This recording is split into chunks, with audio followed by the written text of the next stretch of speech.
হরে কৃষ্ণ।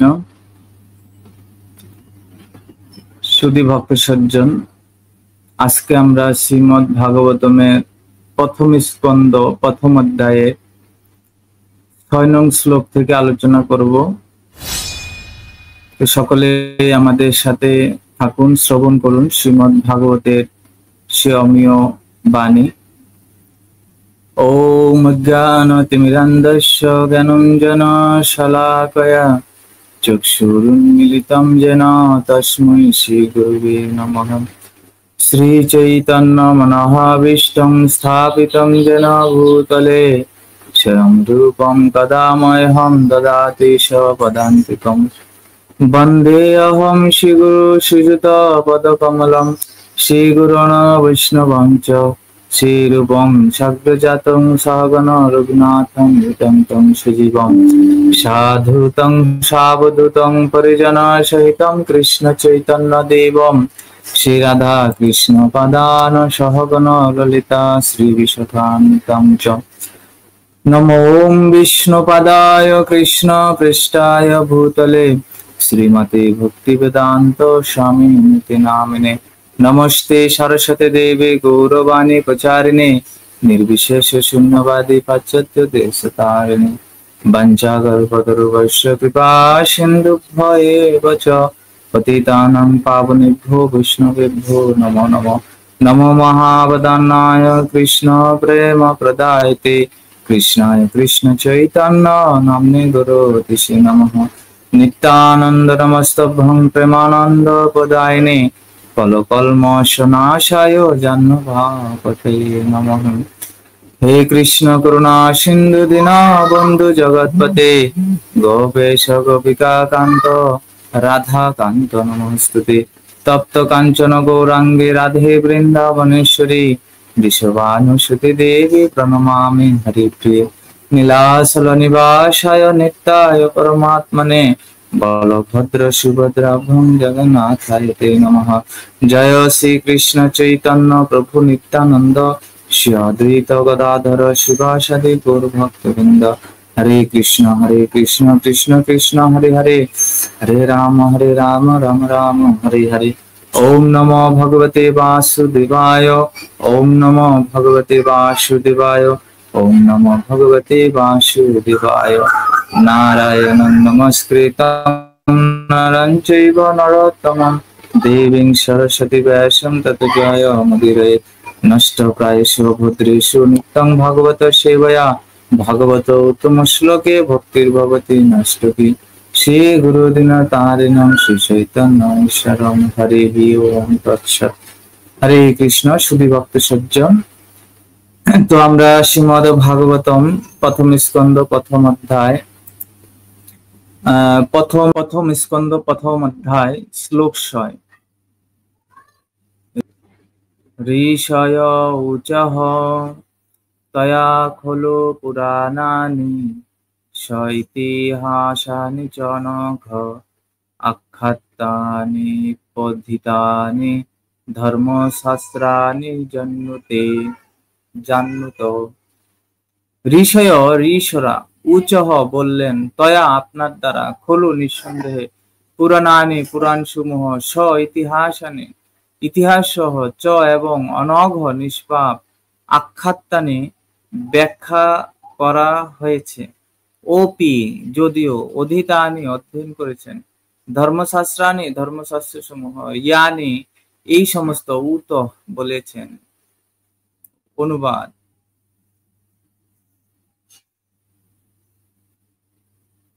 ঋষিরা বললেন, হে পরম সদ্য সুত গোস্বামী, আপনি সম্পূর্ণ রূপে নিষ্পাপ। আপনি মহাভারত আদি ইতিহাস সহ অষ্টাদশ পুরাণ এবং সমস্ত ধর্মশাস্ত্র সদ্গুরুর কাছে অধ্যয়ন করেছেন। শুধু তাই নয়, তা আপনি ব্যাখ্যাও করেছেন, তাৎপর্য করেছেন। আন্তর্জাতিক কৃষ্ণ ভবনামৃত সংবাদ, প্রতিষ্ঠাতা আচার্য জগৎগুরু শিল প্রভুপাদ। জয় শিল প্রভুপাদ কি জয়। গোস্বামী অথবা শিল ব্যাসদেবের উপযুক্ত প্রতিনিধিকে অবশ্যই সব রকমের পাপ থেকে মুক্ত হতে হবে। কলিযুগে 4টি মুখ্য পাপ কর্ম হচ্ছে অবৈধ স্ত্রী সঙ্গ, 2 পশু হত্যা, 3 আসপান, চার সব রকমের দ্রুত ক্রিয়া। ছিল ব্যাসদেবের আসন ব্যাসাসনে উপবেশন করার আগে গোস্বামীকে অবশ্যই এই সমস্ত পাপ থেকে মুক্ত হতে হবে। যার চরিত্র সম্পূর্ণরূপে নিষ্কলুষ নয় এবং যে পূর্ব উল্লিখিত ওই সমস্ত পাপ থেকে সম্পূর্ণরূপে মুক্ত নয়, তাকে কখনো ব্যাসাসনে বসতে দেওয়া উচিত নয়।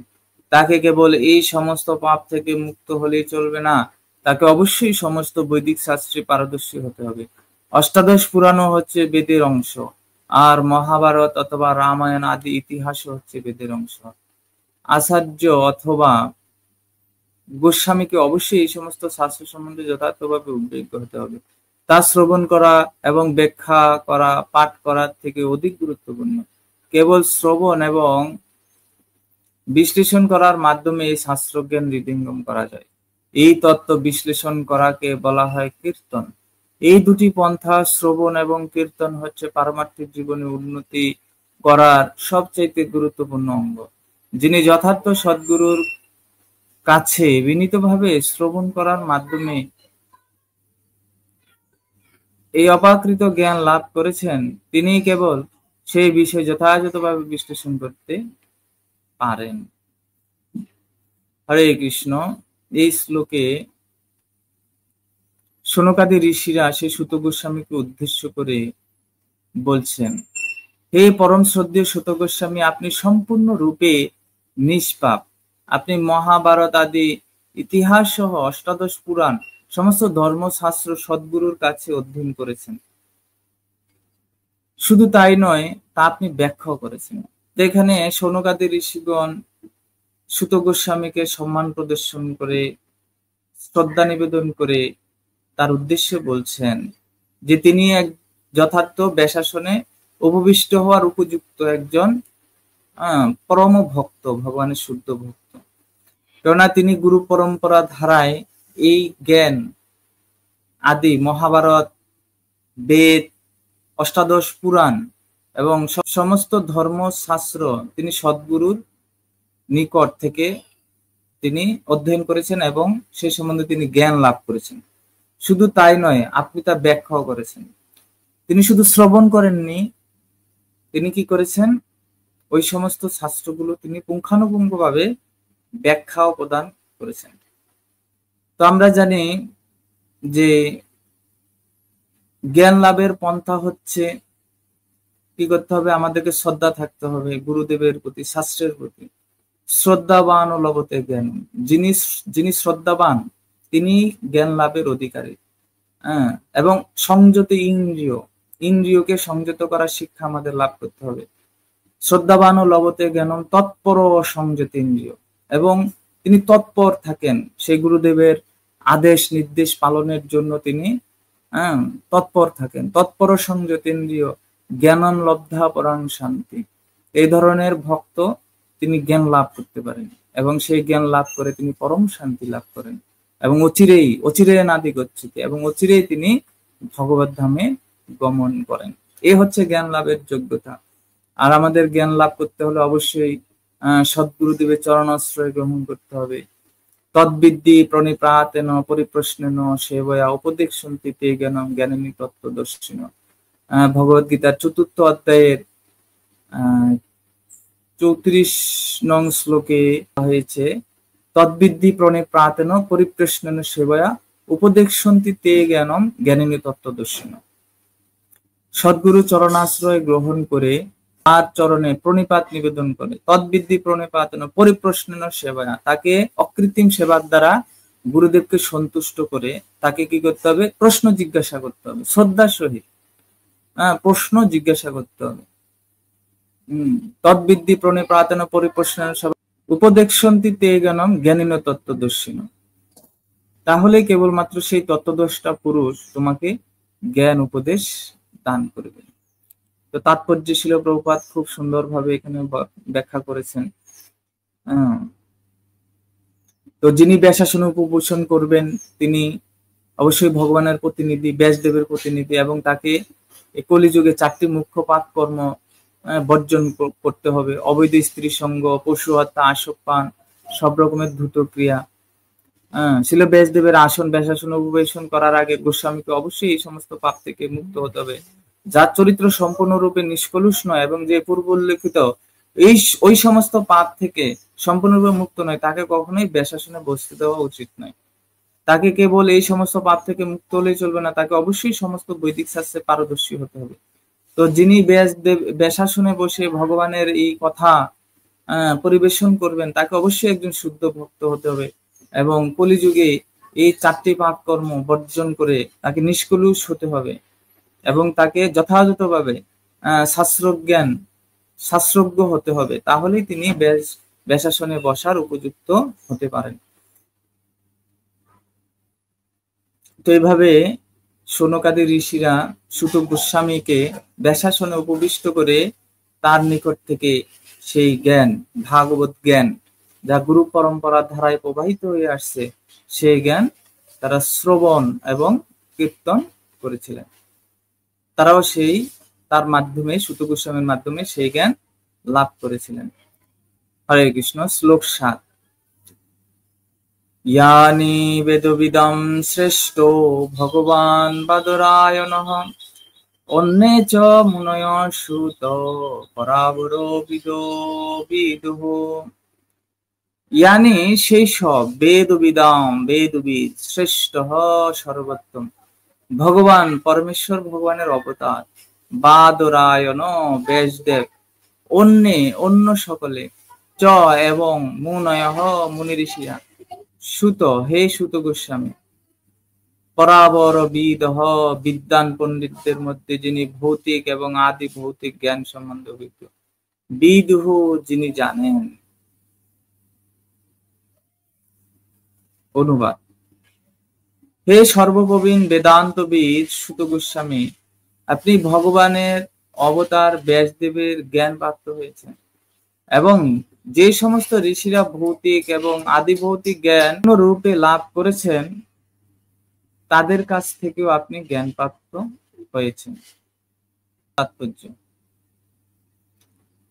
শ্রীমদ্ ভাগবত হচ্ছে ব্রহ্মসূত্র বা বাদরায়ণ বেদান্ত সূত্রের যথার্থ ভাষ্য। একে যথার্থ বলা হচ্ছে কেননা ব্যাসদেব হচ্ছেন বেদান্ত সূত্র এবং শ্রীমদ্ ভাগবত বা সমস্ত বৈদিক শাস্ত্রের সারমর্ম, এই দুইয়ের প্রণেতা। ব্যাসদেব ছাড়াও অন্য কয়েকজন ঋষি 6টি বৈদিক দর্শন প্রণয়ন করে গেছেন। তারা হচ্ছেন গৌতম, কনাদ, কপিল, পতঞ্জলি, জৈমিনী এবং অষ্টাবক্র। আস্তিক্যবাদ পূর্ণরূপে বিশ্লেষণ করা হয়েছে বেদান্ত সূত্রে, কিন্তু অন্যান্য দর্শনগুলি দার্শনিক কল্পনা প্রসূত জ্ঞান। সেগুলিতে সর্বকারণের পরম কারণ সম্বন্ধে কোনো উল্লেখ করা হয়নি। সবকটি দার্শনিক মতবাদ সম্বন্ধে যথার্থভাবে অবগত হওয়ার পরেই ব্যাসাসনে বসা যায়, যাতে অন্য সমস্ত মতবাদ খণ্ডন করে শ্রীমদ্ ভাগবতের আস্তিক্যবাদ পূর্ণরূপে প্রতিষ্ঠা করা যায়। শিল সুত গোস্বামী ছিলেন যথার্থ শিক্ষক এবং তাই নৈমিষারণ্যে ঋষিরা তাকে ব্যাসদেবের উচ্চ আসন প্রদান করেছিলেন। শিল ব্যাসদেবকে ভগবান বলে সম্বোধন করা হয়েছে কেননা তিনি হচ্ছেন ভগবানের সত্তাবেশ অবতার। হরে কৃষ্ণ। 23 শ্লোকে শৌনকাদি ঋষিরা সেই সুত গোস্বামীর উদ্দেশ্যে প্রার্থনা নিবেদন করছেন, তিনি ব্যাসাসনে উপবেশন করেছেন। তো তারা বলছেন, হে সর্বপ্রবীণ বেদান্তবিদ সুত গোস্বামী, আপনি ভগবানের অবতার ব্যাসদেবের জ্ঞান প্রাপ্ত হয়েছেন।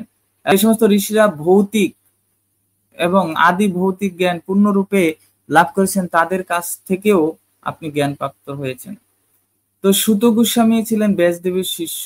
তো ব্যাসদেবের শিষ্য হিসেবে তিনি সেই বৈদিক জ্ঞান প্রাপ্ত হয়েছেন।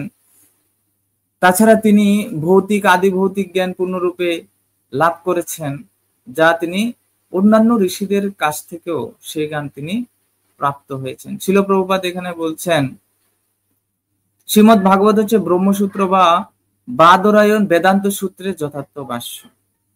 বাদরায়ণ হচ্ছেন ব্যাসদেবের আরেকটি নাম। একে যথার্থ বলা হচ্ছে কেননা ব্যাসদেব হচ্ছেন বেদান্ত সূত্র, শ্রীমদ্ ভাগবত বা সমস্ত বৈদিক শাস্ত্রের সারমর্ম, এই দুইয়ের প্রণেতা। ব্যাসদেব ছাড়াও অন্য কয়েকজন ঋষি 6টি বৈদিক দর্শন প্রণয়ন করে গেছেন। তারা হচ্ছেন গৌতম, কোনাদ, কপিল, পতঞ্জলি, জৈমিনী এবং অষ্টাবক্র। আস্তিক্যবাদ পূর্ণরূপে বিশ্লেষণ করা হয়েছে বেদান্ত সূত্রে, কিন্তু অন্যান্য দর্শনগুলি দার্শনিক কল্পনাপ্রসূত জ্ঞান, সেগুলিতে সর্বকারণের পরম কারণ সম্বন্ধে উল্লেখ করা হয়নি। সবকটি দার্শনিক মতবাদ সম্বন্ধে যথার্থভাবে অবগত হওয়ার পরেই ব্যাসাসনে বসা যায়, যাতে অন্য সমস্ত মতবাদ খণ্ডন করে শ্রীমদ্ ভাগবতের আস্তিক্যবাদ পূর্ণরূপে প্রতিষ্ঠা করা যায়। শ্রীল সুত গোস্বামী ছিলেন যথার্থ শিক্ষক, এবং তাই নৈমিষারণ্যের ঋষিরা তাকে ব্যাসদেবের উচ্চ আসন প্রদান করেছিলেন। শ্রীল ব্যাসদেবকে ভগবান বলে সম্বোধন করা হয়েছে, কেননা তিনি হচ্ছেন ভগবানের সপ্তাবেশ অবতার। শ্লোক ৮। বেথু তম সৌম্য তৎসর্বং তত্ত্ব তদ অনুগ্রহাৎ ব্রূয় স্নিগ্ধস্য শিষ্যস্য গুরুবগুজ্জম অপিউতঃ। বেথু আপনি খুব ভালোভাবে জানেন, তম আপনি, সৌম্য সরল এবং নির্মল যে পুরুষ, তাহারা সর্বম সমস্ত, তত্ত্বতঃ যথার্থ, তাহাদের অনুগ্রহাৎ অনুগ্রহের প্রভাবে, ব্রূয় বলবেন, স্নিগ্ধস্য বিনীত এবং শ্রদ্ধাশীল, শিষ্যস্য শিষ্যের, গুরুবহ গুরুদেবেরা, গুজ্জম গোপনীয়, অপিউত সমৃদ্ধ। অনুবাদ: যেহেতু আপনি শ্রদ্ধাশীল এবং বিনীত, তাই আপনার গুরুদেবেরা বিশেষভাবে অনুগ্রহ করেছেন, কেননা স্নিগ্ধ স্বভাব সম্পন্ন অর্থাৎ প্রীতিশীল শিষ্যের কাছে গুরুবর্গ অতি নিগুড় রহস্য ব্যক্ত করেন। তাৎপর্য: পারমার্থিক জীবনে সিদ্ধি লাভের যথার্থ উপায় হচ্ছে ছিল গুরুদেবের সন্তুষ্টি বিধান করা এবং তার ফলে তার আন্তরিক আশীর্বাদ লাভ করা। ছিল বিশ্বনাথ চক্রবর্তী ঠাকুর তার বিখ্যাত গুরুবৈষ্ণকমে বলেছেন, যস্য প্রসাদাদ ভগবৎ প্রসাদ, যস্য প্রসাদন্ন গতি কুতপি, দয়ং স্তবং তস্য যশঃ শ্রীসন্দম, বন্দে গুরুশ্রী চরণারবিন্দম। অর্থাৎ যিনি প্রীত হলে পরমেশ্বর ভগবান সন্তুষ্ট হন, এবং যিনি অসন্তুষ্ট হলে জীবের আর কোনো গতি থাকে না। আমার সেই পরমারাধ্য গুরুদেবের শ্রী পাদপদ্মে সশ্রদ্ধ প্রণতি নিবেদন করি। তাই শিষ্যের কর্তব্য হচ্ছে অত্যন্ত বিনীত ভাবে সদ্গুরুর সেবা করা। শ্রীল সুত গোস্বামী আদর্শ শিষ্যের এই সমস্ত গুণাবলী প্রদর্শন করেছিলেন, এবং তাই শ্রীল ব্যাসদেব আদি তার সমস্ত তত্ত্বদ্রষ্টা গুরুদেবের কাছ থেকে বিশেষ কৃপাপ্রাপ্ত হয়েছিলেন। নৈমিষারণ্যের ঋষিরা নিশ্চিত ভাবে জানতেন যে শ্রীল সুত গোস্বামী হচ্ছেন একজন যথার্থ সদ্গুরু, তাই তারা তার শ্রীমুখের বাণী শ্রবণ করার জন্য উদ্গ্রীব হয়েছিলেন।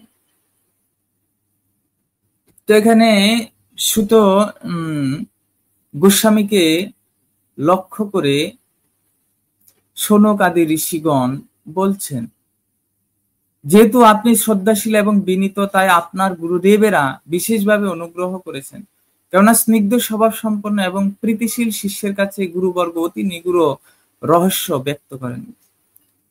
সেখানে শৌনক আদি ঋষিগণ সুত গোস্বামীকে লক্ষ্য করে বলছেন, যেহেতু আপনি গুরুবর্গের প্রতি অত্যন্ত শ্রদ্ধাশীল এবং বিনীত ছিলেন, তাই আপনার গুরুদেবেরা, এখানে গুরুদেবেরা হচ্ছে বহু বচন, তার মানে তিনি যাদের থেকে জ্ঞান লাভ করেছেন।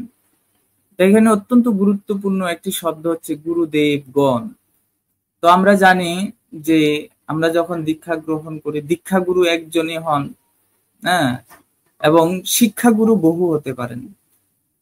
দীক্ষাগুরু যিনি দীক্ষা প্রদান করেন তিনি হচ্ছেন আমাদের প্রধান গুরুদেব, এবং আমরা যাদের থেকে শিক্ষা গ্রহণ করি তারাও গুরুদেব। তাই দীক্ষাগুরু হচ্ছেন একজন এবং শিক্ষাগুরু বহু হতে পারেন। তো যাদের কাছ থেকে আমরা শিক্ষা গ্রহণ করি তারা হচ্ছেন শিক্ষাগুরু, তাদের থেকে আমরা অনেক কিছু শিক্ষা আমরা গ্রহণ করি, কিন্তু দীক্ষাগুরু হচ্ছেন একজন।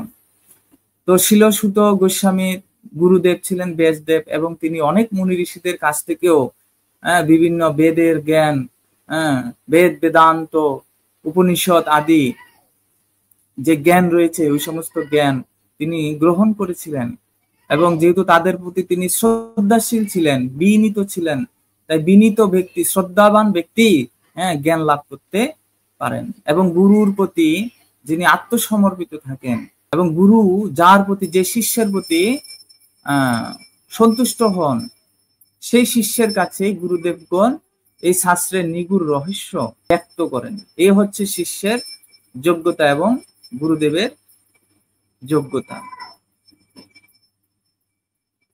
শ্লোক 9। তত্র তত্রাঞ্জস্যায়ুষ্মানা ভবতা যদ্বিনিশ্চিতম পুংসাম একান্ততঃ শ্রেয়স্তন্ন সংশিতুমর্হসি। তত্র উহার অঞ্জসা সহজবদ্ধ, আয়ুষ্মন দীর্ঘ আয়ু সম্পন্ন, ভবতা আপনার দ্বারা, ইয়ৎ যা বিনিশ্চিতম নিশ্চিত ভাবে প্রতিপন্ন হয়েছে, পুংসাম জনসাধারণের জন্য, একান্ততঃ সম্পূর্ণ রূপে, শ্রেয় পরম মঙ্গল, তৎ তাহা ন আমাদের সংশিতুম বিশ্লেষণ করতে অর্হসী উপযুক্ত। অনুবাদ: হে আয়ুষ্মান, আপনি জনসাধারণের পরম মঙ্গল কিভাবে সাধিত হয় তা সহজবোধ্যভাবে আমাদের কাছে শোনান। তো শৌনকাদি ঋষিগণ সেই সুত গোস্বামীকে প্রার্থনা নিবেদন করছেন, আপনি হে আয়ুষ্মান, আপনি জনসাধারণের পরম মঙ্গল কিভাবে সাধিত হয় তা সহজবোধ্যভাবে আমাদের কাছে শোনান। আপনি যা জ্ঞান আহরণ করেছেন, লাভ করেছেন, তা আপনি আমাদের কাছে তা সহজবোধ্যভাবে আপনি আমাদের কাছে তা প্রদান করুন, যাতে জনসাধারণ তা সহজবোধ্যভাবে বুঝতে পারে এবং তাদের পরম মঙ্গল সাধিত হয়। এই ভাগবতের জ্ঞান শুধুমাত্র যে রাজা, মহারাজা, মুনি ঋষিরা লাভ করবে তা নয়, এগুলো সাধারণ মানুষের জন্য কিভাবেও পরম মঙ্গল সাধিত করে তা সহজবোধ্যভাবে বিশ্লেষণ করার জন্য সেই শৌনকাদি ঋষিগণ সুত গোস্বামীর কাছে প্রার্থনা নিবেদন করছেন। তাৎপর্য: ভগবদ্গীতায় আচার্য উপাসনার নির্দেশ দেওয়া হয়েছে। আচার্য এবং গোস্বামীরা সর্বদাই জনসাধারণের মঙ্গল চিন্তায় মগ্ন থাকেন। বিশেষ করে তাদের পারমার্থিক মঙ্গলের জন্য পারমার্থিক মঙ্গল সাধিত হলে পার্থিব হিত আপনা থেকেই সাধিত হয়ে যায়। তাই আচার্যরা জনসাধারণের পারমার্থিক মঙ্গলের নির্দেশ দিয়ে থাকেন। কলিযুগের মানুষদের অধঃপতিত অবস্থা দর্শন করে ঋষিরা সুত গোস্বামীকে অনুরোধ করেছিলেন সমস্ত শাস্ত্রের সারমর্ম প্রদান করতে, কেননা এই কলিযুগের মানুষেরা সম্পূর্ণভাবে অধঃপতিত। তাই ঋষিরা জনসাধারণের হিত সাধনের জন্য পরম মঙ্গল সম্বন্ধে প্রশ্ন করেছিলেন। কলিযুগের মানুষের অধঃপতিত অবস্থা পরবর্তী কয়েকটি শ্লোকে বর্ণনা করা হয়েছে। শ্লোক 10। প্রায়েণ অল্প আয়ুষাঃ সভ্য কলাবস্মিন যুগে জানাঃ মন্দঃ সুমন্দমাতয়ো মন্দ ভাগ্যা হি উপদ্রুতঃ। প্রায়ণ প্রায় সর্বদা, অল্প অল্প, আয়ুষঃ আয়ু, সভ্য জ্ঞানবান সমাজের সদস্য, কল এই কলিযুগে, অস্মিন এখানে, যুগে যুগে, জনা জনসাধারণ, মন্দা হলস সুমন্দ মতয় অত্যন্ত মন্দগতি, মন্দ ভাগ্যা দুর্ভাগ্য, হি এবং সর্বোপরি, উপদ্রুত রোগাদির দ্বারা উপদ্রুত। অনুবাদ: হে মহাজ্ঞানী, এই কলিযুগের মানুষেরা প্রায় সকলেই অল্পায়ু, তারা কলহপ্রিয়, অলস, মন্দগতি, মন্দ ভাগ্য এবং সর্বোপরি তারা নিরন্তর রোগাদির দ্বারা উপদ্রুত। তাৎপর্য: ভগবানের ভক্তরা সর্বদাই জনসাধারণের পারমার্থিক মঙ্গল সাধনের জন্য ব্যগ্র থাকেন। নৈমিষারণ্যে ঋষিরা যখন কলিযুগের মানুষদের অবস্থা বিশ্লেষণ করলেন, তখন তারা দেখতে পেয়েছিলেন যে এই কলিযুগের মানুষদের আয়ু হবে অত্যন্ত কম। কলিযুগের মানুষদের আয়ু অল্প হওয়ার কারণ খাদ্যাভাব নয়, তার কারণ হচ্ছে অনিয়ম এবং অনাচার। সুনিয়ন্ত্রিত ভাবে জীবন যাপন করলে, সাদাসিধে খাদ্য আহার করলে যে কোনো মানুষ সুস্থ ও সরল ভাবে জীবন ধারণ করতে পারে। অত্যাচার, অত্যধিক ইন্দ্রিয় তৃপ্তি, অন্যের করুণার উপর অত্যধিক নির্ভরশীলতা এবং কৃত্রিম ভাবে জীবনের মান উন্নত করার চেষ্টা মানুষের জীবনী শক্তি শোষণ করে নেয়, তাই তাদের আয়ু কমে যায়। এই যুগের মানুষেরা অত্যন্ত অলস, তারা কেবল জাগতিক বিষয়ে অলস নয়, পারমার্থিক জ্ঞান লাভের বিষয়ে তারা অত্যন্ত অলস। মানব জীবনের বিশেষ উদ্দেশ্য হচ্ছে আত্মজ্ঞান লাভ করা, অর্থাৎ মানুষের জানা উচিত যে সে কে, এই জড়জগৎ কি এবং পরম সত্য কি। মনুষ্য জীবন হচ্ছে একটি অপূর্ব সুন্দর সুযোগ, যার মাধ্যমে জীব এই জড় জগতে বেঁচে থাকা সংগ্রাম রূপী সমগ্র দুঃখ দুর্দশার সমাপ্তি সাধন করতে পারে এবং তার নিত্য আলয় ভগবদ্ধাম ফিরে যেতে পারে। কিন্তু কুশিক্ষার প্রভাবে মানুষদের আজ আর আত্মজ্ঞান লাভের কোন রকম বাসনা নেই। তারা যদি সেই সম্বন্ধে জানতেও পারে, দুর্ভাগ্যবশত তারা কতগুলি কপট প্রচারকের দ্বারা ভ্রান্ত পথে পরিচালিত হয়। এই কলিযুগে মানুষ কেবল বিভিন্ন রাজনৈতিক সংস্থা এবং দলের শিকারী হচ্ছে না, ইন্দ্রিয় তৃপ্তির বিভিন্ন রকমের প্রলোভনের দ্বারা বিপদগামী হচ্ছে। যেমন সিনেমা, অনর্থক খেলাধুলা, জুয়া, ক্লাব, জড়জাগতিক গ্রন্থাগার, অসৎসঙ্গ, ধূমপান, আসপান, প্রতারণা, চুরি, বাটপারি ইত্যাদি। তাদের মন এই ধরনের বিভিন্ন কার্যকলাপের ফলে সর্বদাই বিচলিত এবং উৎকণ্ঠায় পূর্ণ। এই যুগে অনেক অসৎ মানুষ তাদের মন গড়া নানা রকম ধর্মবিশ্বাস তৈরি করে, যা শাস্ত্রের ভিত্তিতে প্রতিষ্ঠিত নয়, এবং ইন্দ্রিয় সুখভোগের প্রতি আসক্ত বিশ্বাসী মানুষেরা এই ধরনের সমস্ত ধর্মীয় প্রতিষ্ঠানের প্রতি আকৃষ্ট হয়। পরিণামে ধর্মের নামে এত পাপ কার্য হতে থাকে যে মানুষের মনের শান্তি, দেহের স্বাস্থ্য সম্পূর্ণভাবে নষ্ট হয়ে যায়। আজকাল আর কেউ ব্রহ্মচর্য পালন করে না, আর গৃহস্থরা গৃহস্থ আশ্রমের বিধিবিধানগুলি অনুসরণ করে না। তার ফলে এই ধরনের গৃহস্থ আশ্রম থেকে আগত তথাকথিত সমস্ত বানপ্রস্থি ও সন্ন্যাসীরা সহজেই বিপদগামী হয়। এই কলিযুগের সমস্ত আবহাওয়া অবিশ্বাসে পূর্ণ, মানুষেরা পারমার্থিক জীবনের প্রতি মোটেও উৎসাহী নয় এবং পারমার্থিক বিষয়ের প্রতি তারা কোন রকম গুরুত্ব দেয় না। জড় ইন্দ্রিয় তর্পণী হচ্ছে এখনকার সভ্যতার মাপকাঠি। এই ধরনের জড় সভ্যতা সংরক্ষণ করার জন্য মানুষ অত্যন্ত জটিল জাতি গোষ্ঠী তৈরি করেছে এবং তাদের মধ্যে নিরন্তর যুদ্ধ বিবাদ লেগেই রয়েছে। আজকের মানব সমাজের নীতিবোধ এত বিকৃত হয়ে গেছে যে মানুষকে পারমার্থিক স্তরে উন্নীত করা অত্যন্ত কঠিন হয়ে দাঁড়িয়েছে। নৈমিষারণ্যের ঋষিরা সমস্ত অধঃপতিত জীবদের জড় জগতের বন্ধন থেকে মুক্ত করতে ব্যগ্র ছিলেন, তাই তারা এখানে ছিল সুত গোস্বামীকে তার নিরাময়ের উপায় সম্বন্ধে জিজ্ঞাসা করেছেন। হরে কৃষ্ণ। এখানে আজকে দশম শ্লোকের তাৎপর্য সমাপ্ত। দশম শ্লোক অত্যন্ত গুরুত্বপূর্ণ একটি শ্লোক। এখানে বলা হচ্ছে যে কলিযুগের মানুষের বৈশিষ্ট্য সম্বন্ধে এখানে বলছেন, প্রায় অল্প আয়ুষ সভ্য কলা অবস্মিন যুগে জনা মন্দ সম্বন্ধ মতে মন্দ ভাগ্য হয়ে উপদ্রুতা। এই মহাজ্ঞানী এই কলিযুগের মানুষেরা প্রায় সকলেই অল্পায়ু, তারা কলহপ্রিয়, অলস, মন্দগতি, মন্দ ভাগ্যহীন, সর্বোপরি তারা নিরন্তর রোগাদির দ্বারা উপদ্রুত। এই কলিযুগের মানুষের বৈশিষ্ট্য এখানে বর্ণনা করা হয়েছে এবং তারা ধর্ম উন্মুখ নয়, তারা হচ্ছে ধর্ম বিমুখ মানুষ এবং ফলে তারা পাপের দ্বারা জর্জরিত হয়ে, বিভিন্ন রোগ শোকাতির দ্বারা জর্জরিত হয়ে তারা আরো বেশি এই জড়জগতে কষ্ট পাচ্ছে। আর তাদেরকে এই জড়জগতের বন্ধন থেকে মুক্ত করার জন্য সুত গোস্বামী আদি মহান ঋষিরা এই ভাগবতের বাণী কলিযুগের মানুষের জন্যই প্রদান করা হয়েছে। ভাগবত মূলত এই কলিযুগের মানুষকে এই কলিযুগের অন্ধকার থেকে মুক্ত করে তারা সেই ভগবত ভক্তির আলো প্রজ্বলিত করে তাদের হৃদয়ে ভগবত ভক্তির বীজ পতিত করে তাদের হৃদয়ে সেই কৃষ্ণ ভক্তিকে জাগ্রত করে সেই কৃষ্ণ ভক্তি অনুশীলন করে তারা যাতে ভগবত ধামে গমন করতে পারে, সেই জন্যই এই ভাগবতের বাণী সেই সুত গোস্বামী, শৌনক ঋষি আদি মুনি ঋষিরা কথোপকথনের মাধ্যমে এই কলিযুগের ভাগ্যহীন মানুষকে উদ্ধার করার জন্যই তারা এই ভাগবতের বাণী প্রদান করেছেন। আর এই ভাগবত যদি আমরা শ্রবণ করি বিশুদ্ধ চিত্তে, আমাদের হৃদয়ের কলুষতা ধীরে ধীরে অপসারিত হয়ে আমাদের হৃদয়ে সেই কৃষ্ণ ভক্তির বীজ পতিত হয়ে ধীরে ধীরে সেই মহিরুহে আকার ধারণ করে ধীরে ধীরে সেই ভক্তিলতা বীজ কৃষ্ণের চরণে গিয়ে সেই বৃন্দাবনে আমাদের সেই ভক্তিকে আমরা সার্থক করতে পারি এবং অন্তিমে আমরা ভগবত ধামে গমন করার সৌভাগ্য অর্জন করতে পারি। সেটি শুধুমাত্র এই ভাগবতের কথা শ্রবণ এবং কীর্তনের মাধ্যমে।